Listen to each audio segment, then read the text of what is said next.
So here we have the Vauxhall Crossland on a 20 plate. I'm going to start off by hopping inside the car and running through some controls first of all. Okay, now that we're inside the car, we're going to start with the dials. On the left hand side we have the rev counter. The speedometer is on the right hand side. In the centre at the top we have the fuel gauge and coolant temperature gauge. And then beneath that the main trip computer, which includes the total miles for the car. They are 8,328. You can change the information that's displayed there. Should you wish to, using controls on the indicator stalk, for example, you can see that we have a digital readout for the speedometer as well as various bits of trip computer and fuel economy information.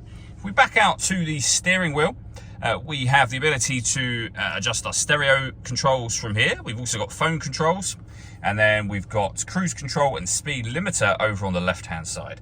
In the center is where you'll find the main touchscreen. We have a few physical buttons, but essentially from the home screen it all then becomes touchscreen, so you'd pair your phone by hitting that button and following the instructions on screen from there.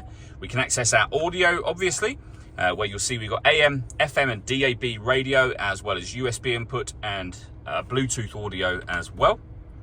You can also project certain Vauxhall friendly apps up onto this screen by connecting up your smartphone as well. We've also got climate control menu just here, but we have physical climate control settings, which we'll come to in just a moment. Main volume for the stereo and deadlock, so you can lock and unlock the car doors from the outside. Beneath that, we have the dual zone climate control, the physical control. So you can adjust the passenger and driver temperature. You can increase and decrease the fan speed. You can determine what direction you'd like the air to be distributed in. And when you're happy with those settings, you can turn your air conditioning off or back on again, or simply hit auto. The car will now take full control of the fan speed, which you can hear it doing, to maintain the temperatures that you've asked for. Any manual adjustment will override that straight away for you. And beneath that, we have a 12-volt charging socket and USB input.